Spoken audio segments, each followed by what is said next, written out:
directors Edwin S. Porter, George Méliès, and an unlikely collection of European émigrés who were attached to this new invention of motion pictures as a possible path to their realizing the American dream. Men like Carl Laemmle, born in Germany, Adolf Zucker from Hungary, Louis B. Mayer, born in the Ukraine, and others. Well, this episode of Moguls and Movie Stars goes into detail about those people and talks about what they did to establish the filmmaking industry, which then grew, thrived, elevated some to legendary status, and destroyed the lives of many others. The documentary is narrated by Christopher Plummer and was written and produced by John Wilkman, who's going to be joining me after the episode to talk about it in more detail. So here is episode 1 of Moguls and Movie Stars, A History of Hollywood.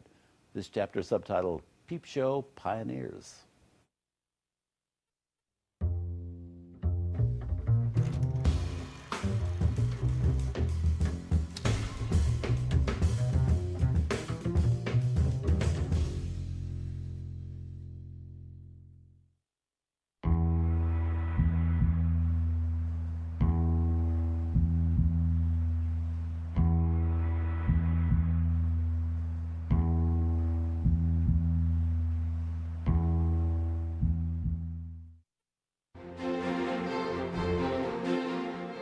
The story of the first great era of American movies, from the 1890s to 1970, is filled with conflict and creativity.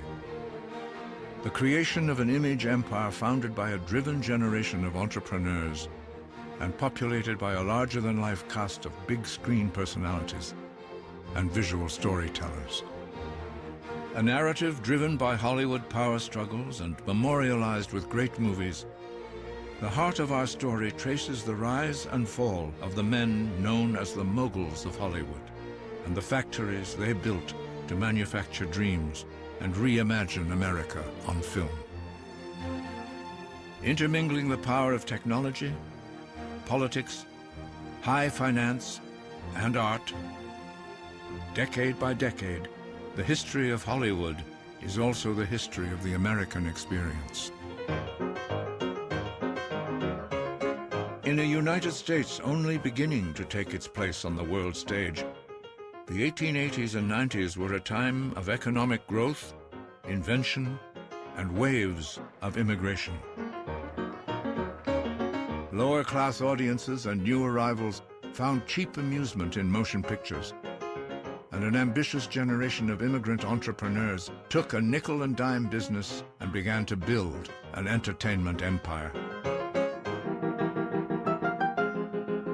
During the first decades of the 20th century, the movies learned to tell stories in a powerful new way, and Hollywood emerged as a center of motion picture production.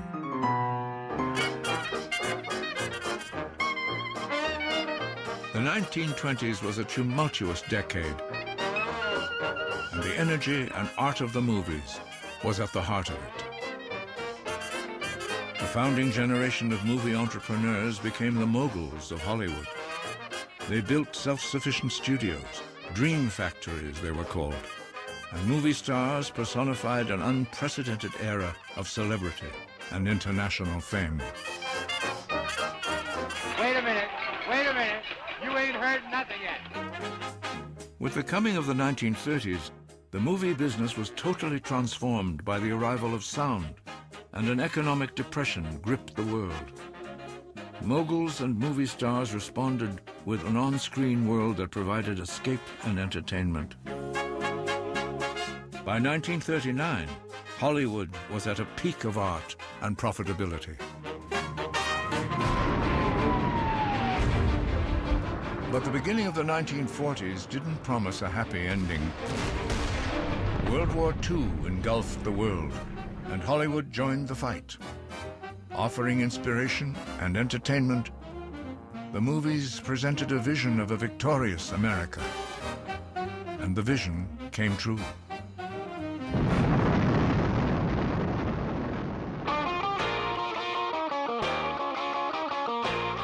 Despite the triumph of the United States and movie-making in Hollywood, the 1950s were trying times.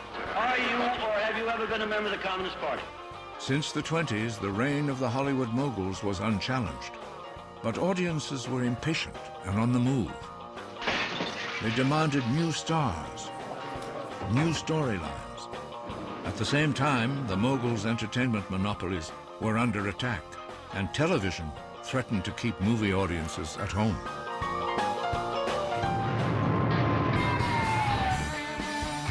The 1960s shook America and Hollywood. For Moguls and movie stars, it was both a fade out and a fade in. Piece by piece, the great studio empires were picked apart, and the generation of the founding Moguls passed from the scene. The first great era of movie making was over. But a new Hollywood was being born, more outspoken, far-reaching, and influential than ever.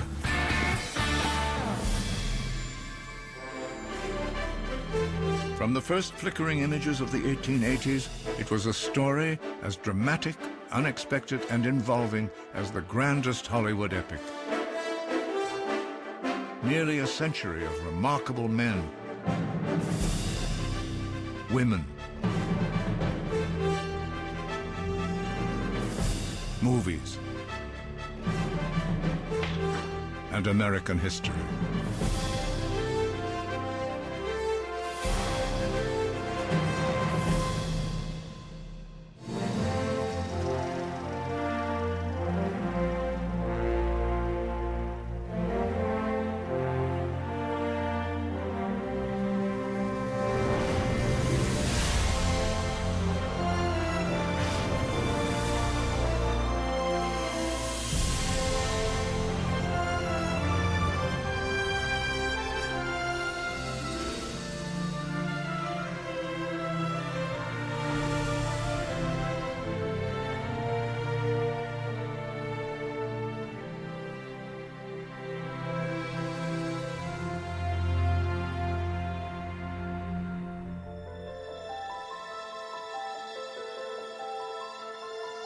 Long before there were moguls and movie stars, before there was Hollywood, there was a dream. To capture movement, to create an illusion of life, and turn it into stories.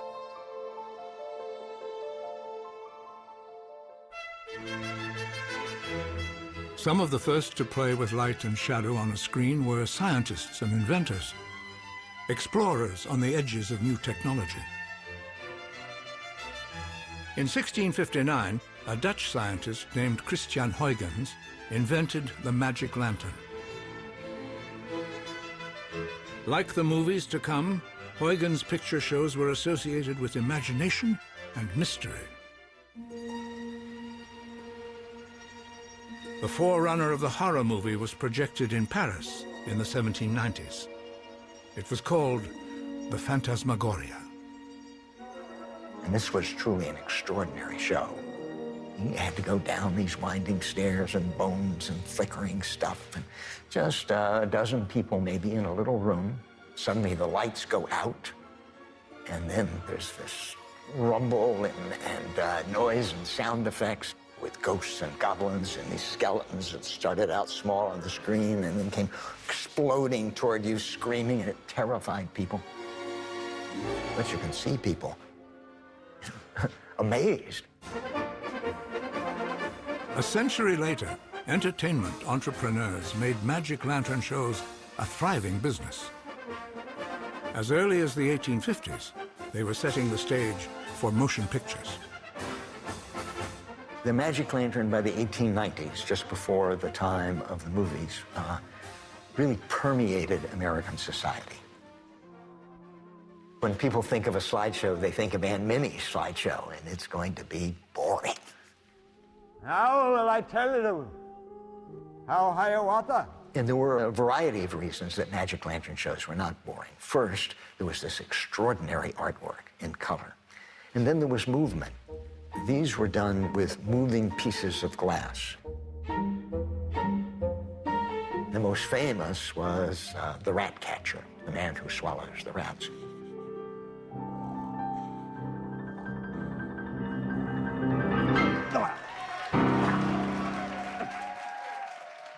I think it's important to understand that before the movies arrived, there was a quarter of a millennium of screen entertainment, 250 years. The movies did not just come from nowhere. Magic lanterns used drawings and still photographs. Hints of the potential of using photography to create an illusion of movement is said to have resulted from a $25,000 bet. California railroad magnate Leland Stanford hired San Francisco photographer and traveling showman Edward Muybridge to prove that a running horse had all 4 hoofs off the ground. Muybridge came up with a clever idea to settle the dispute.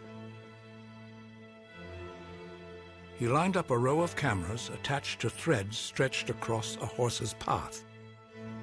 His technical breakthrough was a camera with an electronic shutter that could snap pictures in 0.05 of a second. When Muybridge showed drawings based on the photographs in sequence, they created an illusion of movement. Viewers called it a magic lantern gone mad. Stanford won his bet. Soon, Muybridge was traveling the country, projecting his photographic studies in motion. To more than a few in the audience, the fact that many of the images depicted naked models, including the photographer himself, was an added draw. In 1888, the entrepreneurial photographer brought his traveling show to West Orange, New Jersey. Here he encountered an American legend, the Wizard of Menlo Park, Thomas Alva Edison. To invent, Edison liked to say, you need imagination and a pile of junk. In 1877, at age 30, he astonished the world with the phonograph. 2 years later, he demonstrated an electrical lighting system that illuminated entire cities. Edison had a number of qualities that I think made him very successful, both as an inventor and as an innovator and entrepreneur. One, he had boundless enthusiasm for what he was doing. Secondly, he had an indomitable will. He never thought of himself as failing at any time. When Muybridge met Edison, the photographer had another bright idea. What about combining the sound phonograph with moving images? The inventor was intrigued. On October the 8th, 1888, Edison announced plans to create an instrument that would do for the eye what the phonograph does for the ear. He had no idea how he'd accomplish this feat, but with typical shrewdness, he was staking a claim for a future patent.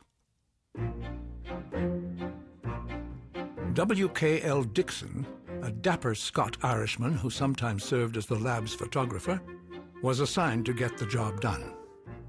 Dixon was rather an aesthete. He dressed very elegantly.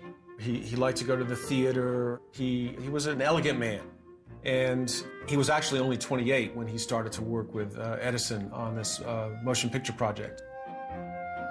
Dixon's first attempt to make photographs that moved used a series of tiny pictures wrapped around a cylinder device similar to Edison's first phonograph. They were viewed through an eyepiece like a microscope. An early experiment, only seconds long, was called monkey shines. The crude images moved, but there was a long way to go, and Edison wasn't alone. There were people working independent of one another in numerous countries, in France, in England, here in the United States, and possibly elsewhere, all making moves toward this idea of capturing motion on film. In France, an experimental scientist, Etienne Jules Marais, inspired by Muybridge, designed a camera that took pictures of birds on a strip of perforated photographic paper. Step by step, the interconnections of movie history led to Paris. Visitors to the Exposition Universelle of 1889 debated whether the new Eiffel Tower was a thing of beauty or an eyesore. While showing his electrical light system at the exhibition, Edison learned more about Etienne Jules Maré's camera. When Edison returned to the United States, he had new instructions for Dickson.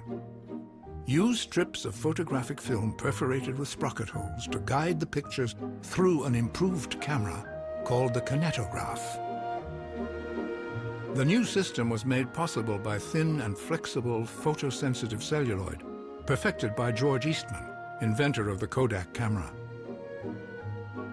It wasn't long before Edison and Dickson were ready for a sneak preview. In 1891, the inventor's wife, Mina, hosted members of the Women's Clubs of America at the family home, Glenmont. The unsuspecting ladies were asked to peer into a wooden box through a peephole. Inside, they saw something amazing, a moving photograph. W.K.L. Dickson doffing his hat.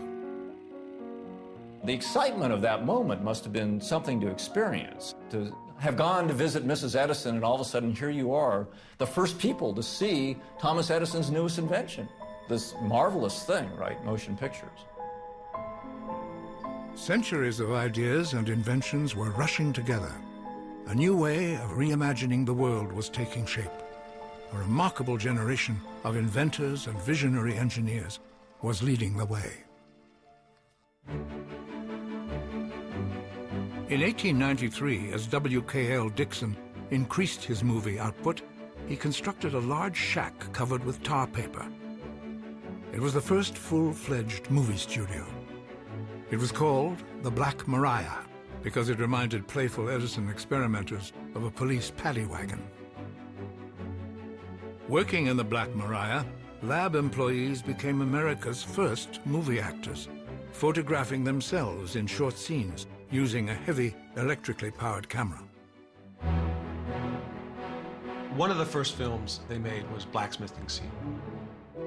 They would take a piece of iron out of the forge and they'd pound it and also pass around a bottle of beer among the participants.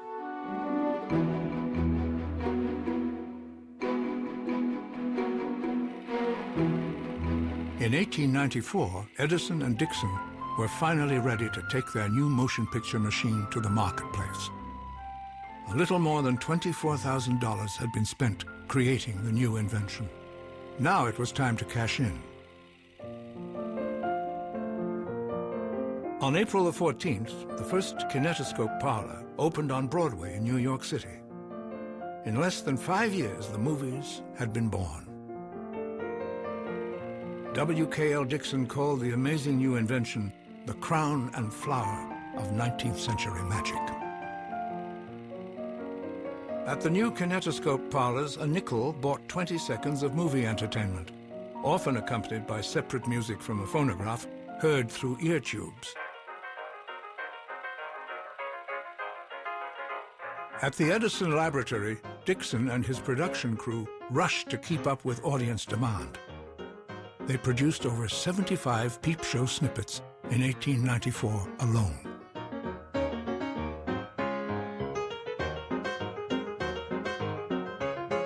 Famous and not so famous performers visited the Black Maria and were captured on film, including young sharpshooter Annie Oakley.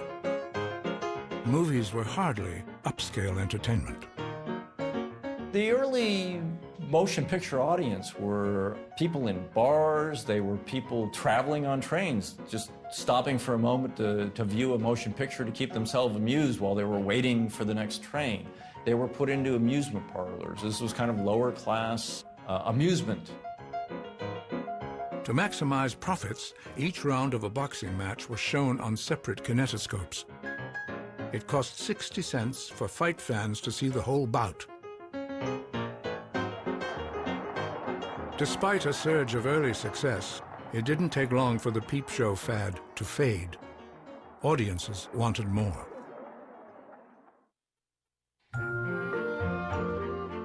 In France, two brothers, Auguste and Louis Lumière, were impressed by the kinetoscope, but they had a better idea. Why couldn't movies be like a moving magic lantern show, projected on a big screen and shown to a large audience, not one person at a time?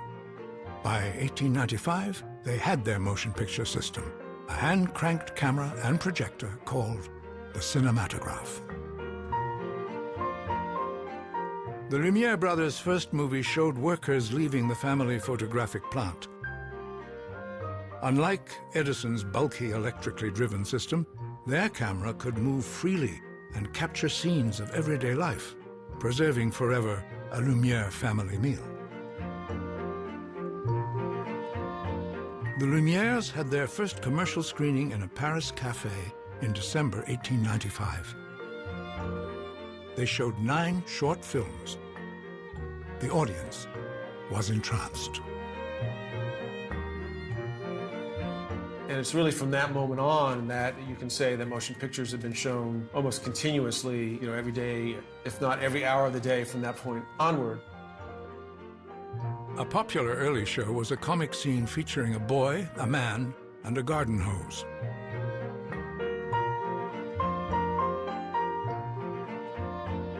Within a few months, there were Lumière movie theaters in London, Brussels, and Brooklyn, showing images from around the world.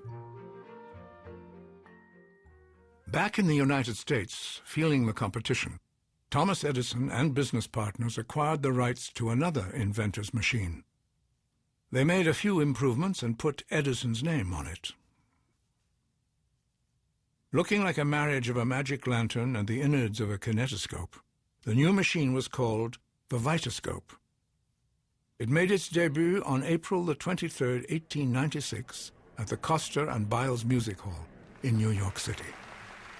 Well, I think when audiences first saw the movies being projected on a screen in a theatre, it must have been an incredible experience. We can sort of laugh at it today because it seems so cliche, but the idea of seeing a train approaching you and you think suddenly, it's rather like 3D, you suddenly think the train's going to crush you as it comes over you.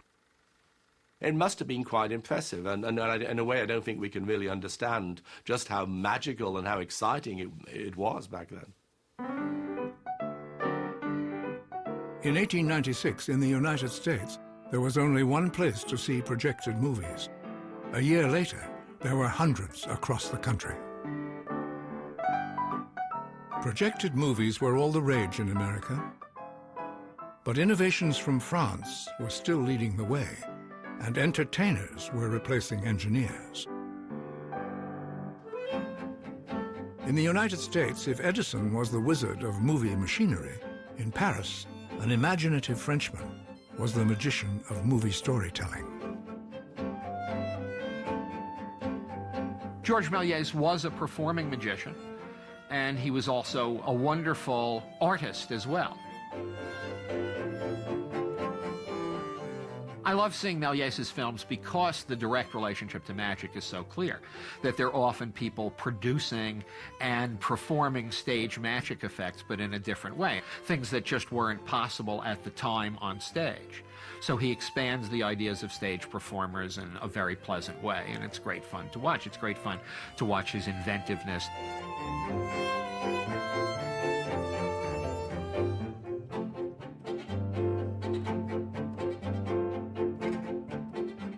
Beginning in 1896, Méliès' visual trickery was not only a means to astonish audiences, he was exploring movie techniques that are still used today, turning brief skits into short stories.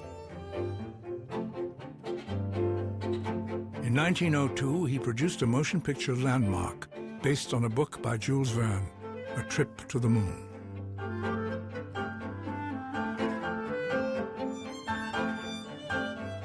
I think Méliès was a truly original character. He was getting some ideas from the productions of the day, from the magic theaters that he himself was heir to. But I think a lot of it was just clear insight, creative genius.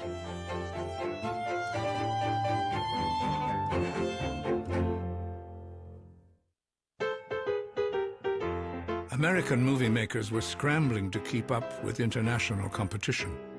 Always looking for something that would sell tickets, they weren't afraid to push the boundaries of propriety. May Irwin and John C. Rice were starring in this musical comedy, The Widow Jones, and at the very end of the musical comedy, they kiss. And someone had the idea of, why don't we put it on the screen? In 1896, The Kiss aroused calls for censorship. Absolutely disgusting, one critic called it. Whether watched through a kinetoscope peephole or in a darkened theater, movies were inherently voyeuristic. And there were filmmakers only too happy to tantalize public tastes.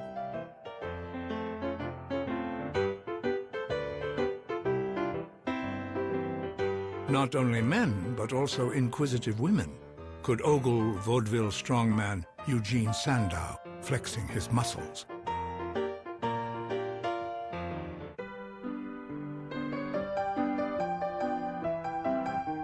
Movies projected an illusion of reality, but the line between fact and fiction quickly began to blur. Real troops were photographed leaving for the Spanish-American War in 1898. Called actualities, such films were the ancestors of newsreels. But Edison competitor J. Stuart Blackton also recreated the U.S. Navy's victory at Manila Bay, fooling more than a few in the audience. Only later did Blackton proudly show how it was done. Movies could be persuasive. Justifying the war, tearing down the Spanish flag, was an early propaganda film.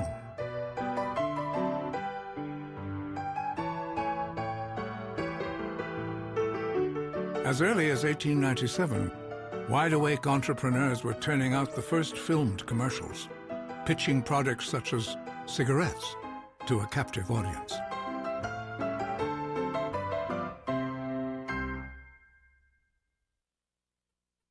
As Thomas Edison continued to expand his production capabilities, in 1900 he hired a former sign painter, plumber, stagehand, machinist, and projectionist, Edwin S. Porter. Well, Edwin Porter, I think, is really America's first filmmaker. In the beginning, I don't think we really had filmmakers. We had cinematographers, we had cameramen who would take one-shot films. And they would be sold to exhibitors. And these exhibitors would take these one-shot films and they would combine them into a program. Movies were considered disposable amusements, unworthy of special respect. Theater owners assembled a program in any order they wished. They could re-edit films or project them faster to allow for more screenings during the day. Porter's films for Edison were among the first to tell stories, not just present short scenes. He begins to create films. Life of an American Fireman is one of the more famous examples, where he shows the same scene from different perspectives. And so there are these new efforts being made to figure out what film is about and how one tells a story with film. The Great Train Robbery was probably Edwin Porter's most successful and is his best-known film. It set new standards of what was possible in terms of commercial motion pictures. Sometimes shown with hand-colored prints, The Great Train Robbery was America's first blockbuster. There was action, suspense, ending in a chase, and final shootout. The final image was unforgettable, directly confronting the audience and including them in the action.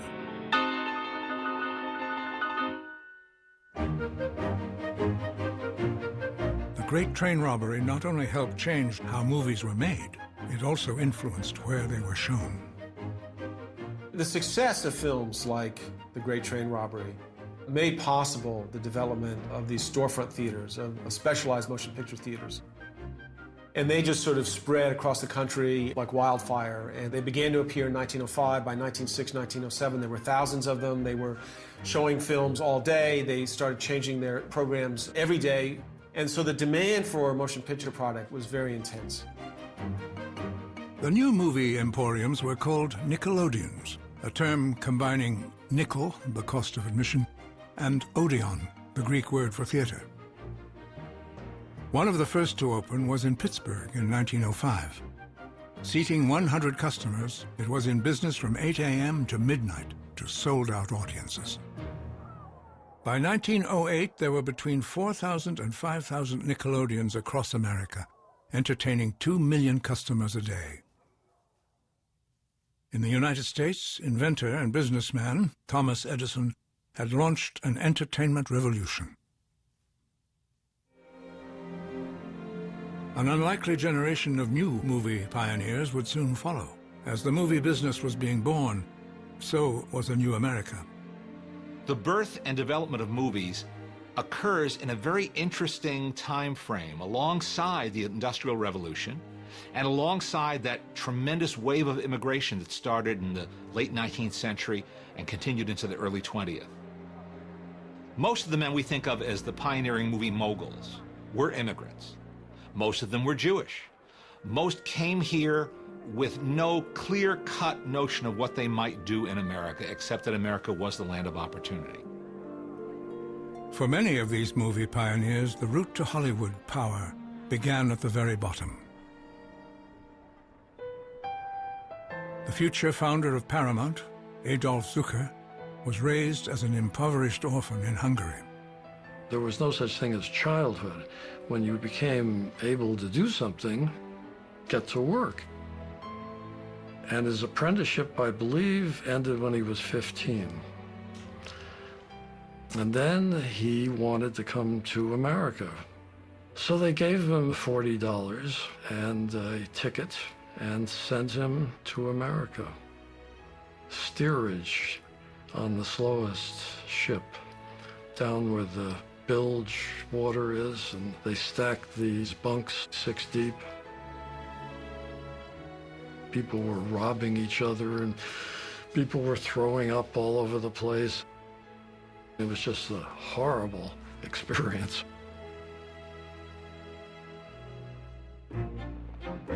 As soon as he arrived in the United States in 1888, Adolf Zucker began his search for the American dream.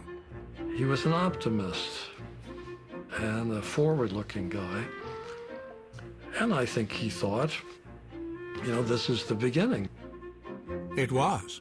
By the time he was 30, Zucker was a successful furrier. But a visit to a penny arcade with his fiancée changed his life. He saw Edison's The Kiss. It made an indelible impression, he remembered years later. By 1903, he owned a New York penny arcade called the Automatic Vaudeville.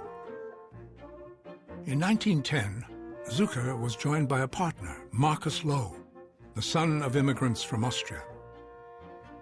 Lowe had dropped out of school when he was 9. He tried his hand with a number of odd jobs, like Zucker, working as a furrier. In Covington, Kentucky, Lowe saw a movie theater and was stunned that the people literally fought to get inside. By 1907, he owned 40 Nickelodeons across the United States. Carl Laemmle, the future founder of Universal Studios, was another ambitious immigrant. He came to America from Germany and saw promise in making money a penny or a nickel at a time. My uncle was extremely intelligent. He was only 17 when he came over to this country, and he had $50. His father had given him $50, and that was it. His motto was, "It can be done." With that attitude, he just proceeded to do it. Carl Laemmle had been in the clothing business, or in the dry goods business in Oshkosh. He wanted to start out on his own, so he went to Chicago to see if he could find some prospects for a business of his own. And instead of looking at a 5 and 10 cent store, which was his original idea, he sees this Nickelodeon. And he sees people coming in. He paid the 5 cents or 10 cents simply to look at something. And this seemed to him even better than Woolworth's idea. Seeing an opportunity was one thing. Seizing it took hard work and hustle. In Youngstown, Ohio, the Warner family found a home after emigrating from Poland. 4 Warner brothers were go-getters. The boys were inventive. They were entrepreneurs. They got into a variety of businesses. They had a bicycle repair shop. They had an ice cream shop. They partly owned a bowling alley at one time. Harry Warner was really the patriarch of the brothers. He was the one who had the business sense. Albert Warner is the second oldest brother. They called him Honest Abe, and he would take care of the books. And then further down, there was Sam Warner. Sam was perhaps the most electrifying of all the brothers. He was the one who was not only a good businessman, he was very good with people, and he had a great sense of inventiveness. Jack Warner was the kid. He was the juvenile delinquent of the family. He was the one who joined a gang for a while, a street gang. He was the one who pulled the rabbi's beard. He was a disappointment to his father and to his older brothers.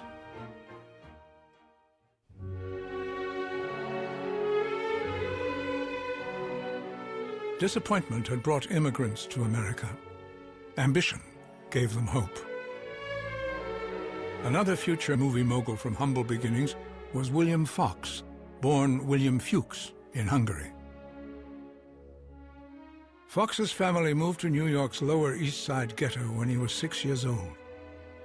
He was raised in poverty, working long hours as a boy. He was on the back of a milk wagon and fell off, broke his arm in several places. His family could not afford to bring him to a proper hospital, and he used to hide this arm, this withered arm, and that even gave him more tenacity than ever to fight, to be the best, to get the most, to have the most control. And he became a very difficult man. He was one of the most difficult of the Moguls ever. He was driven by being superior in some way. And I think he was also a dreamer. Drawn to entertainment after working in the garment business, by 1905 Fox had saved enough money to buy his first Nickelodeon. Soon he owned 15 in Manhattan and Brooklyn. He wasn't an entertainer. He was a business-oriented person. But what he had experienced, I guess, as an immigrant was that everybody needed some sort of entertainment. And so he would constantly ask people in the theater, did you like this? Did you want this? You know, sometimes it's not who you know or what you know, it's where you are. It's the opportunity that presents itself.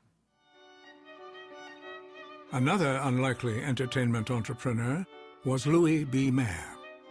An immigrant from Russia, he grew up in New Brunswick, Canada, the son of a junk dealer. Streetwise and tough, Mayer learned the art of the deal early on. By the time my grandfather was 7 or 8, he would go into the neighborhoods and collect scrap metal. You have to be charming, you have to be winning, you have to persuade someone to part with their metal, and you're not giving them any money for it, you're just collecting it. He was only 5'7", but carrying scrap metal around of extraordinary weight, he became very strong, and I think the word driven would apply to Louis. And he thought he was going places.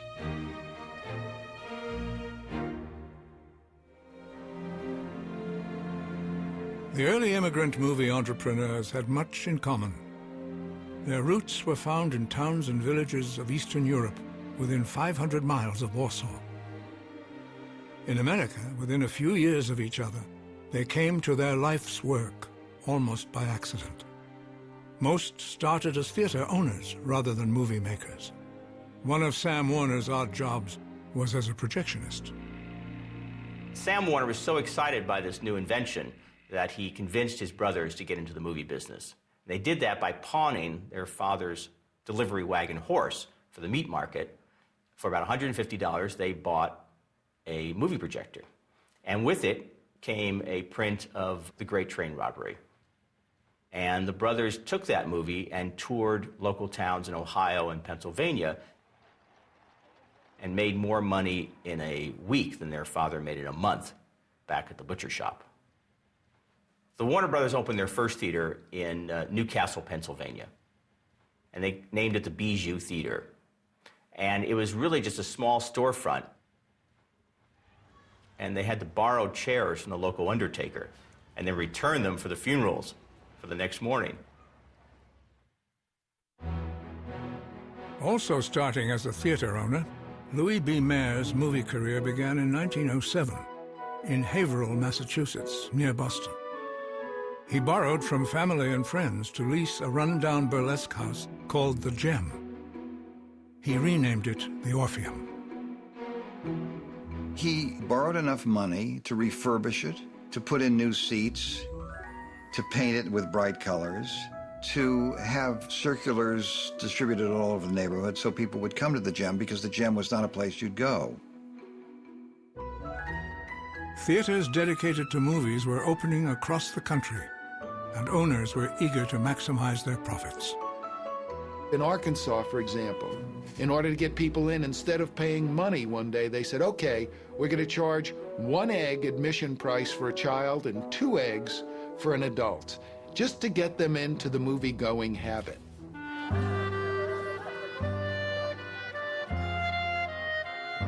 In Chicago, the Balabans were another ambitious immigrant family.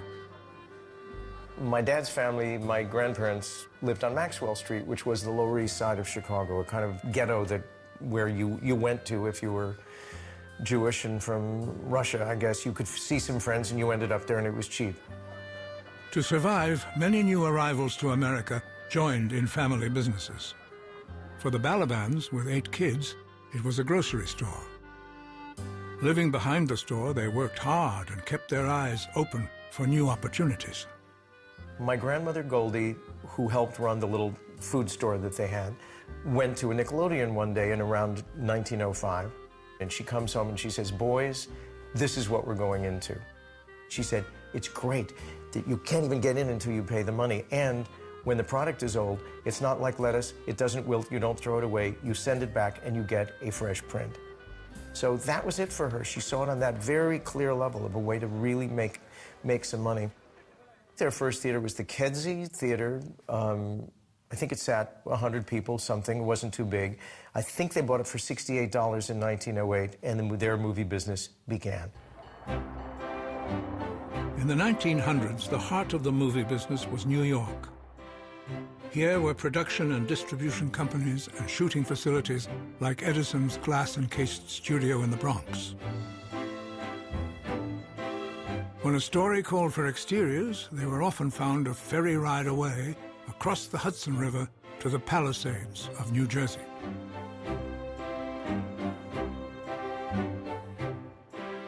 An entrepreneurial village eager to rent horses and hotel rooms, Fort Lee was the first Hollywood.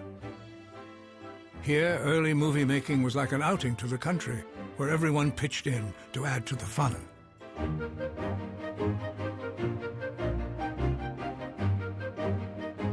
Early movie makers were like eager students in the world's first film school. But there were no textbooks or classrooms. They were creating their coursework as they went along and learning from each other. They were turning a fad into a new form of entertainment and making mistakes along the way. Often, all it took was a camera and a few actors to put together the typical 10 to 12-minute one-reeler. And who needed a script? You'd have a script, it might be only 1 page long, but it would just give you a basic storyline. Sometimes with a comedy, it might sort of end with comic bit from this point onwards, and then it would leave the comedians to do whatever they wanted until you'd say run out of film, and then that's the 8 or 10 minute reel complete, and you can say cut. You've got your completed motion picture. Production at Fort Lee represented the fast and freewheeling quality of the early movie business. Anybody could do anything. Nothing was compartmentalized or departmentalized. You could be a screenwriter one day, a director the next, or an editor one day and a director the next. It didn't really matter. Early movie making not only allowed enterprising men to launch careers, but entrepreneurial women as well. The motion picture owes a great deal to women.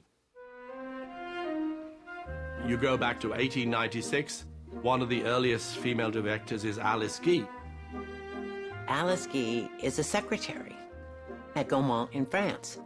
After hours, after she has finished her work as a secretary during the day, she begins directing these little movies and putting together scenes. Alice Guy was one of the first to say, let's tell a story with this film. Let's have a beginning, a middle, and an end. Guy came to Cleveland in 1907 with her husband, Herbert Blanchet. In New York, she formed her own company, Solax, producing everything from comedies and westerns to a biblical epic. A rare film shows her working with an early sound system in 1905. Movies were her Prince Charming, she said. One of the common denominators with these incredible women who did get into the film business, and it was also true of the immigrants and the Jews who worked in the film business, this incredible magnet was their creativity. Things were constantly changing. And so you had to have that nerve to jump on this roller coaster and ride it out. If early movie making was open to opportunity, it was not a glamorous or prestigious occupation. Many of the early theater people turned their noses up at the idea of films as not being artistic, not being worthy of their talents. But the $5 a day that you could make as an actor in films was appealing, especially when you weren't otherwise working. Kentucky-born David Wark Griffith was one of those underemployed actors. He had little interest in the movies when he showed up for work at the Edison company, run by Edwin S. Porter. He was hired to perform in a typical melodrama, Rescued from an Eagle's Nest.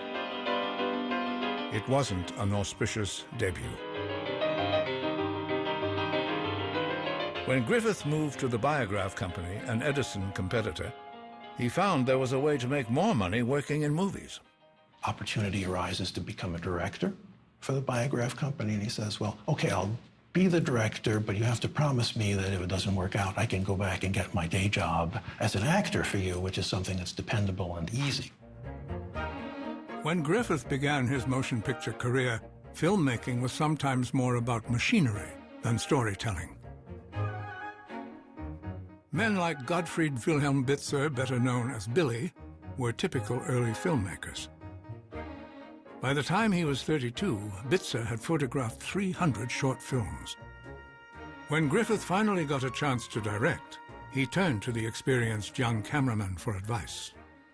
Bitzer actually took a piece of cardboard that had been used to keep the shirts that were newly laundered sort of in place. So he jotted down on this piece of cardboard what he thought Griffith should know about direction, and that was basically how Griffith became a director. That was Griffith's initial textbook. In 1908, Griffith's first film as a director was The Adventures of Dolly, a typical suspenseful melodrama. He was working and learning fast. Theater programs often changed on a daily basis. That required a lot of new product. D.W. Griffith, in his first year, made 57 or more films. This was not unusual. Other directors at other studios were making the same number of films, maybe even more. You could make mistakes and nobody would notice because next week there'd be another picture. Working with Bitzer, Griffith quickly recognized the dramatic advantages of shooting on location. That meant regular trips to Fort Lee, New Jersey. Griffith was simply able to point his camera in one direction where there was a 19th century house, move it 90 degrees, and you have something that looks like a turn-of-the-century New York tenement building, 90 degrees in the other area, an open field. During his 5 years at the Biograph Company, Griffith made more than 400 films and created a foundation upon which generations of future filmmakers would learn and build. I think Griffith, certainly more than anybody else, had a sense that the movies could be something more than what they were, and he carried that enthusiasm along with him. During Griffith's earliest days, movie actors were anonymous. But one Biograph heroine stood out, an experienced stage performer from Canada, Gladys Smith. Her stage name was Mary Pickford. Like Griffith, Pickford reluctantly turned to the movies for steady income. In Pickford's first film, The Lonely Villa, she plays the eldest daughter in a family menaced by robbers.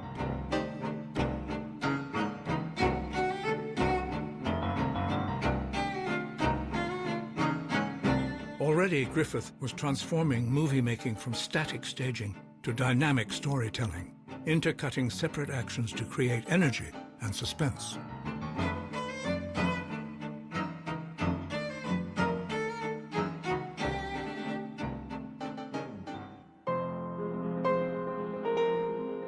Even though many of his biograph movies were the stuff of 19th century melodrama, and some of his actors adopted the grand gestures of the theatre, Griffith was already appreciating the difference between old-fashioned stage acting and subtler movie performance.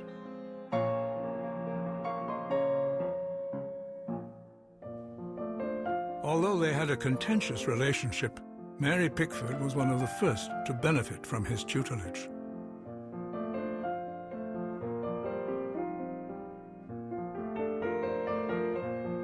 After her came 16-year-old Lillian Gish. Lillian and Dorothy Gish were friends of Mary Pickford, and it was through Mary Pickford that they came to the Biograph Company. Griffith saw in the sisters, and especially in Lillian, an exemplar of the ideal of this innocent young woman, not unlike the roles that Mary Pickford had been playing. But Pickford was getting ready to move on, and Griffith needed a new ingenue, and Lillian Gish fit that role perfectly. She's this frail, virginal type, but she's also very strong. People tend to forget that Griffith's heroines were always strong. They had a lot of masculine traits. They were almost feminists in lots of ways. If acting was more sophisticated in Griffith's films, some promoters at the time also claimed he was the inventor of techniques such as the close-up and intercut action. He wasn't, but he was the first to combine them with unprecedented expressive power. Griffith had a sense of the rhythm of film, and probably the first one to really play on that ability of film to move from place to place, from point of view to point of view, and to create a rhythm that is not possible in any other medium.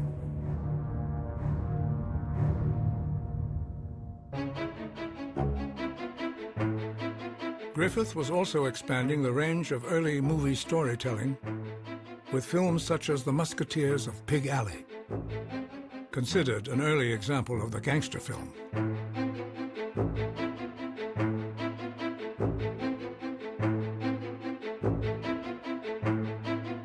A Corner in Wheat was an early message picture, an expose of the impact of corrupt business practices. The greedy villain met an appropriate fate.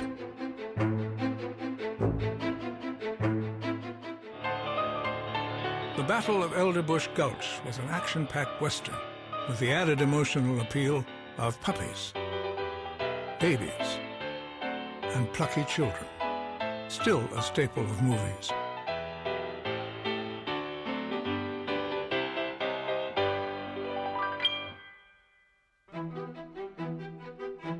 As D.W. Griffith was creating the foundations for modern movie storytelling, it was clear that there were more than nickels and dimes to be made with motion pictures. No one knew this better than Thomas Edison. Edison, the technology was always related to his patents. Having the key patents, using them to control entry into the marketplace was very important, and he did the same thing with motion pictures. Edison claimed all patents on everything, literally cameras and film and whatever you want. He owned it. He claimed he owned everything. Well, many independents went and bought French cameras, German cameras. You know, they went around Edison, which made him really irritated. So the problem was that Edison, and I think Edison knew this, he had developed a commercial motion picture system that, you know, everyone else was ripping off. And he felt that he should get some credit for it. In fact, he felt he should get money for it. He should get royalties for it. Edison had been suing movie competitors since the 1890s. In 1908, he became a leader in the Motion Picture Patents Company, a formidable organization that included George Eastman, the major manufacturer of motion picture film, as well as important production and distribution companies. By 1910, the trust controlled half of U.S. theaters. The trust would hire detectives to track down anyone and everyone who was showing their films or showing non-trust films and was trying to make films. And there are all these stories of being on a set one day in one of these independent Wildcat productions, and in come these hired goons who just destroy the set, destroy the cameras, intimidate people. Even as he tried to establish total control, Edison was also creating the framework for the modern motion picture business. He was America's first movie mogul.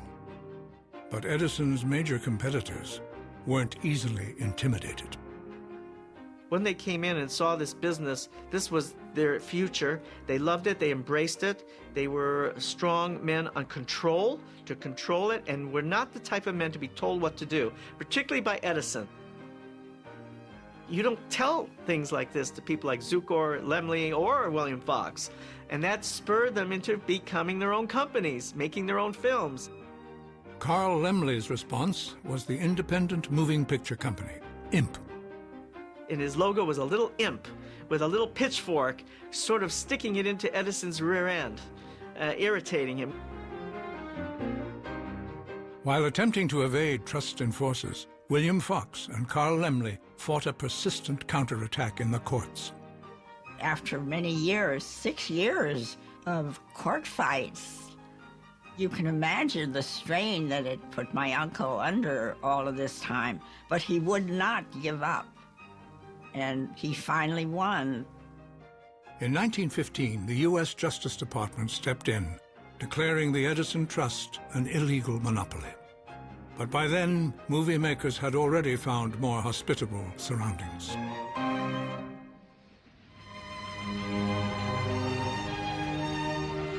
As early as 1902, motion picture pioneers were traveling across the continent in search of open and inexpensive land, low labor costs, freedom from trust enforcers, and most of all, sunshine. Like the homesteaders of the 19th century, movie pioneers with names like Lasky, DeMille, Goldwyn, Mayer, and Warner moved west. Their destination was Los Angeles and a nearby rural hamlet. It was called Hollywood.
Hi, I'm Robert Osborne, and I hope you enjoyed episode 1 of our 7-part documentary series, Moguls Movie Stars, A History of Hollywood.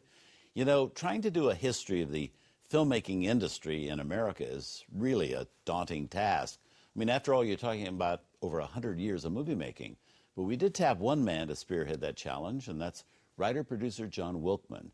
He's here with me now to discuss the first episode we just showed, Peepshow Pioneers. Welcome, John. It's a pleasure to be here, Robert. Now, I got to tell you, how do you start out condensing 100 years of movie making down into 7 hours? Well, first of all, this is a series that only Turner Classic Movies could do and would probably have only the network would have the courage to do because it's a daunting task, as you said. But basically, there have been other series that are other programs that have looked at the history, but they're the what, when, where kind of approach to the history of movies. We're really interested in the how and the why. How did the movie business start to tick? Who set that ticking going, and how does it tick today? And even more important, we're really interested in seeing the movies not as the world unto themselves, but as part of a bigger surrounding culture, art, industry, economics, because it's really integrated very much with American history. So that's the kind of approach we took to make it a special kind of a series about American movies. Yeah, I found it fascinating because it's something I really hadn't thought about too much, but this first episode we just saw is, I guess I probably, if I'd thought about it, thought maybe Edison or those guys in France or somebody out there invented the projector and it just started. But, you know, it really does point out, which I like so much about it, how it evolved from these shadow shows and these various things that were going on in France at that time. I thought that was fascinating. Well, I think many people realized that a goal of art, going back to the caveman, was to try to figure some way to capture motion. So early on, there were these little games, these little flip books we know about that came up with these ideas where it's an illusion of motion by putting a series of pictures together. But the big difference came when you put a series of photographs together. Right. But also, we talk about the magic lantern. People say, oh, the movies came out of nowhere.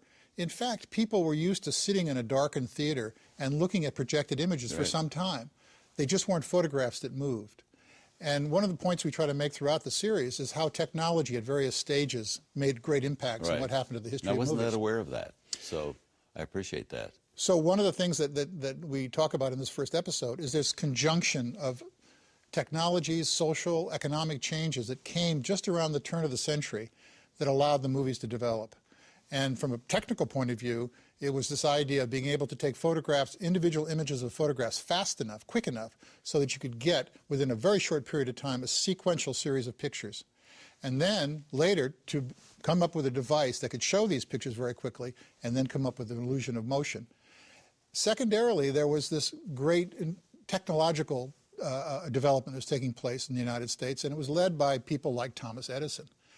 And what made Edison really, I think, made him the person, although no one person invented the movies, that's the point we try to make, he made it into a business because he was the first of these inventors who just didn't work alone in his laboratory. He worked with a team of people in a kind of a NASA kind of environment where he could concentrate his effort on a project. So he produced that first kinetoscope out of this team effort, and that's something that made him very important.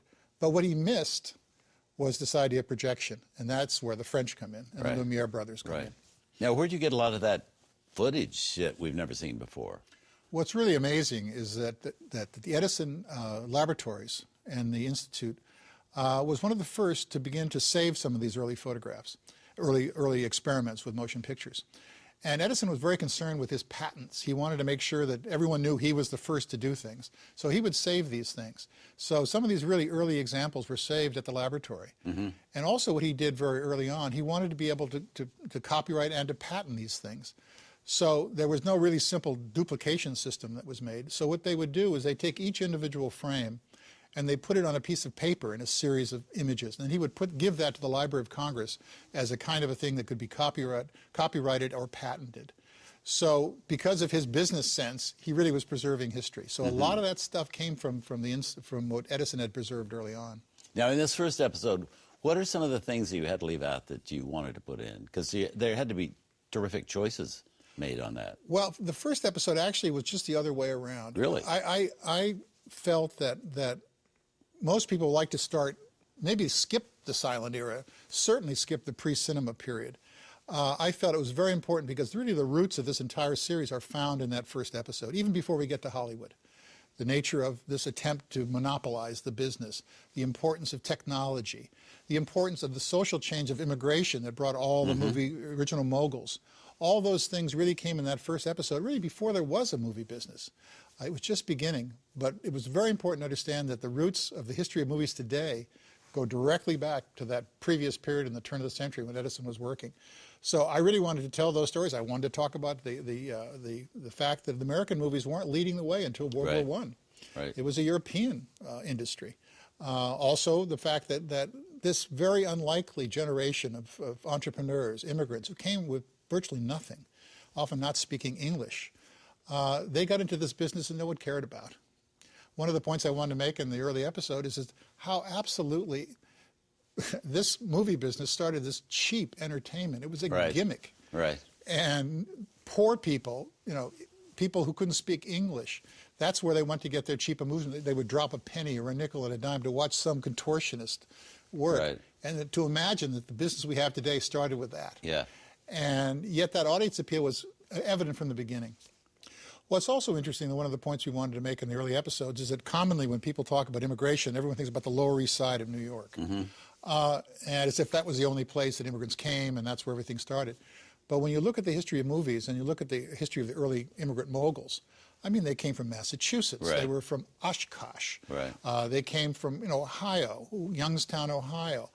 They came from all around the country. Pittsburgh was the place where the first Nickelodeon was created, and possibly in Los Angeles as well around the same time.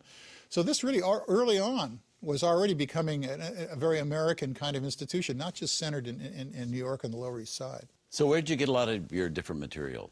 One of the really surprises that we found that gave us the sources that we used is that from the very beginning, when people began to be fascinated with the movies, they were also fascinated in how movies were made. And there's some very early films behind the scenes of making movies at the INS studios, which we show, for example, which is details almost every process of the making of the movies. And also still photographs. People are really absolutely intrigued with this process of making movies, and so people began to document it as advertisements, of promotion. So those very rare early films give us a very unique insight into what movies look like when they're being made. So we found those from archival sources where they've been collected over the years. Of course, the Museum of Modern Art has a large collection. A number of institutional places, the Getty Archives, places like that have them. And then, for example, in episode 1 and 2, sometimes these large studios like Gaumont in Paris are discovering things in their archives. One of the rarest things we have in the series is a film of Alice Guy Blaché, one of the first woman directors, actually directing on a set in 1905 with a sound movie. And that's pretty remarkable. Yes, you have the photograph. That's there, pretty remarkable. Highlighted. Yeah. Yes, indeed. So how long did this take to do? This project has lasted 3 years. Wow. It's been a long and very exciting project, but it's a lifetime of my studying and reading and watching movies that sort of come together too. But it's 3 years of this intensive production work that made this happen. Well, you've done a great job. Thank you. And you're going to come back again. Looking forward to it. Okay. Well, I'm going to say goodbye to John for now, but he's going to join me next Wednesday at the same time, along with film historian Carrie Beecham, to discuss episode 2 of Moguls and Movie Stars, A History of Hollywood. In the meantime, though, stick with us, because up next we have a film set during the days of the Peepshow Pioneers, nostalgic comedy from director Peter Bogdanovich, starring Ryan O'Neal and Burt Reynolds. Tonight on Turner Classic Movies, our look at the history of Hollywood continues with Nickelodeon.